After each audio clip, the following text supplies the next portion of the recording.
Selamat pagi teman-teman. Assalamualaikum warahmatullahi wabarakatuh. Nah, ketemu lagi sama saya yang dulu kita pernah ketemu di mata kuliah lain di semester awal 1 atau 2 itu. Sekarang kita ketemu lagi di mata kuliah Practical Taxation bersama saya Arif Farida.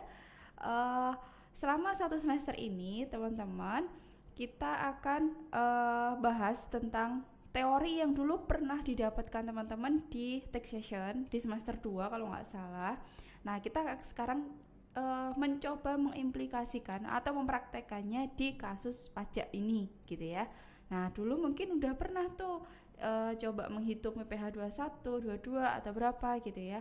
Nah, sekarang kita lebih banyak kasus. Nah, lebih banyak kasus teorinya udah nggak pakai lagi. Mungkin teori sekedar mengingatkan atau adanya peraturan baru yang harus kita perbaharui juga di kasus kita. Nah, itu yang kita bahas nantinya. Nah, sebelum ke materi, perlu saya sampaikan dulu pentingnya mata kuliah Practical Taxation ini. Nah, kalau dulu kan ada teorinya tuh kayak kenalan gitu kan, kayak kenalan pajak itu apa, terus dikenakan siapa, untuk siapa, objeknya siapa, objeknya apa, subjeknya siapa gitu kan. Nah, kalau sekarang kita lebih langsung menghitung nanti PPh 21, 22, 23, 4 ayat 2, WPOP, terus WP badan, ada PPN juga gitu kan. Nah, teman-teman, mata kuliah kita capaian pembelajarannya itu adalah gimana sih supaya harapannya ya, capaian itu berarti teman-teman harus bisa gimana caranya menghitung, terus bagaimana caranya membayar, terus yang ketiga bagaimana caranya melaporkan pajak yang udah kita hitung, pajak yang udah kita bayar ke KPP gitu ya. Entah ini masih kira-kira nanti bayarnya itu via online atau offline ya ke KPP gitu ya. Kita coba pelajari ke depan nanti ya. Nah, teman-teman, perlu kita tahu juga capaian pembelajaran ini tentunya bisa tercapai kalau kita itu simbiosis mutualisme, saling menguntungkan satu sama lain, kerja tim, satu bagian dari tim semester 4 gitu ya. Nah, kita saling kerjasama untuk bisa mencapai tujuan pembelajaran dari practical taxation ini gitu. Nah, gimana sih caranya supaya kita mencapai tujuan tersebut gitu. Nah, nanti akan ada soal atau kasus gitu ya yang harus dikerjakan. Tapi sebelum dikerjakan, saya pun berkewajiban untuk menjelaskan tugas tersebut. Misalnya PPh 21, 22, 23, 4 ayat 2, PPN, terus WPOP, WP badan, dan mungkin nanti akan ada PBB kayak gitu kan. Nah, teman-teman, itu yang harus saya sampaikan dulu penjelasan dari soal. Nah, nanti teman-teman mencoba mengerjakan. Seandainya sebelum mengerjakan ada pertanyaan, sangat diperbolehkan.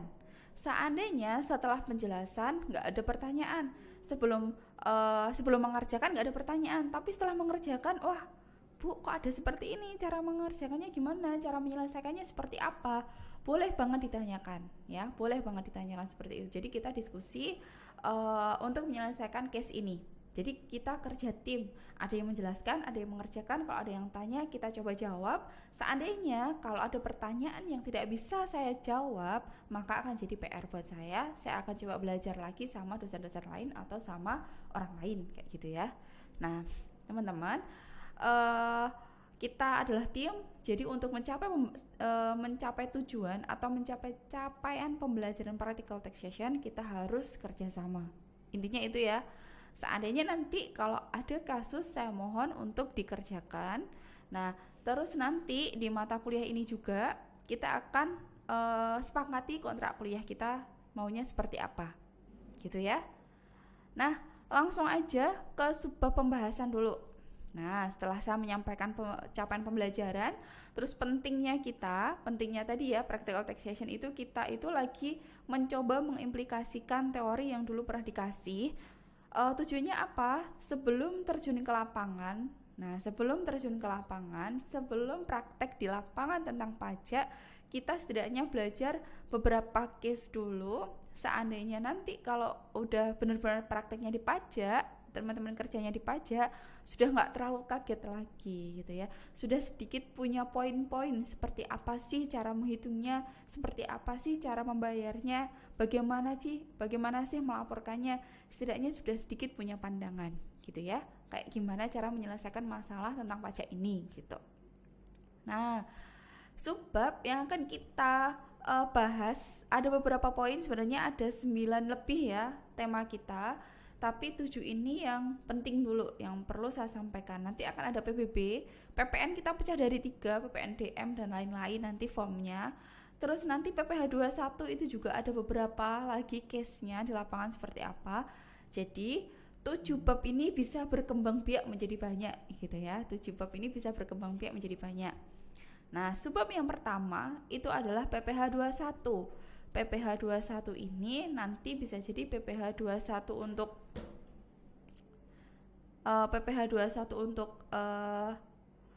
pegawai tetap di suatu perusahaan ya. Misalnya saya kerja di STI Surakarta, saya punya NPWP, saya sebagai pegawai tetap ya tadi gimana cara motongnya kayak gitu. Terus PPh 21 untuk pegawai bulanan tapi nggak tetap. Nah, pegawai bulanan tapi nggak tetap, gimana cara menghitungnya gitu. Pajaknya seperti apa sih, berapa sih pajaknya, bagaimana cara menghitungnya, kita akan pelajari juga. Terus yang ketiga, nanti akan ada juga pegawai lepas harian. Nah, PPh 21 itu cukup complicated banget. Contohnya dia masuk di bulan Januari, dia masuk bulan Maret, terus nanti ada THR, terus di bulan ini sama ini bakal ada bonus. Nah, itu cukup complicated banget gitu ya.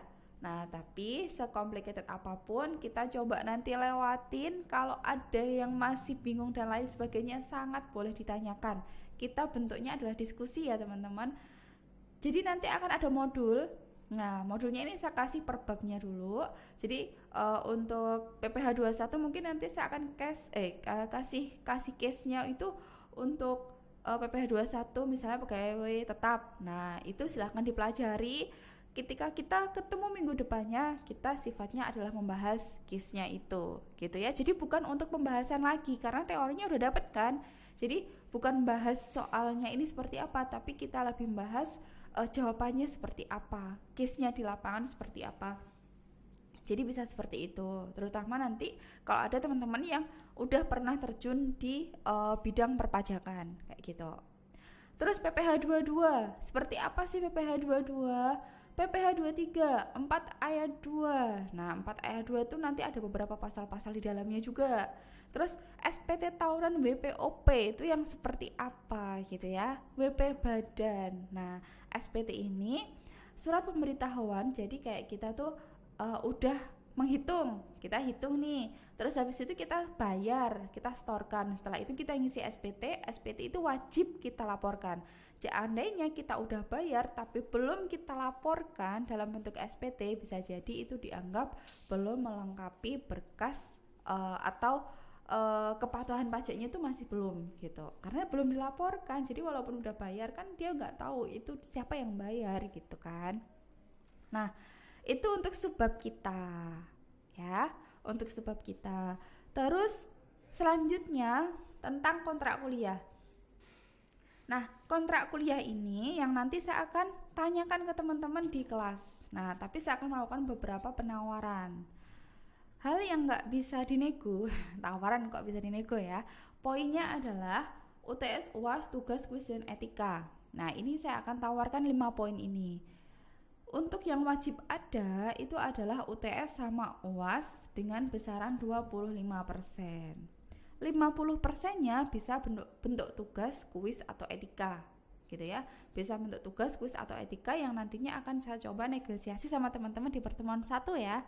Nah, mengenai kontrak kuliah dan nanti ada pengantar tentang case-nya kita. Oke, seperti itu dulu untuk pertemuan 1. Untuk video pertama kita di sini ya, di pertemuan 1 ini. Untuk selebihnya kita bahas lagi nanti ketika kelas kita offline nanti ya. Nah, jangan lupa teman-teman, kita nanti 1 semester offline. Nah, 1 semester offline kita coba untuk mengulik case tentang PPh ini sama SPT ini gitu ya. Nah, Terus nanti akan coba kita bahas di beberapa peraturan yang mungkin udah berubah gitu ya. Nah, jadi nanti kita bisa sifatnya itu kayak sharing, boleh banget gitu ya. Oke, terima kasih. Sampai ketemu lagi di video selanjutnya. Selamat siang. Wassalamualaikum warahmatullahi wabarakatuh.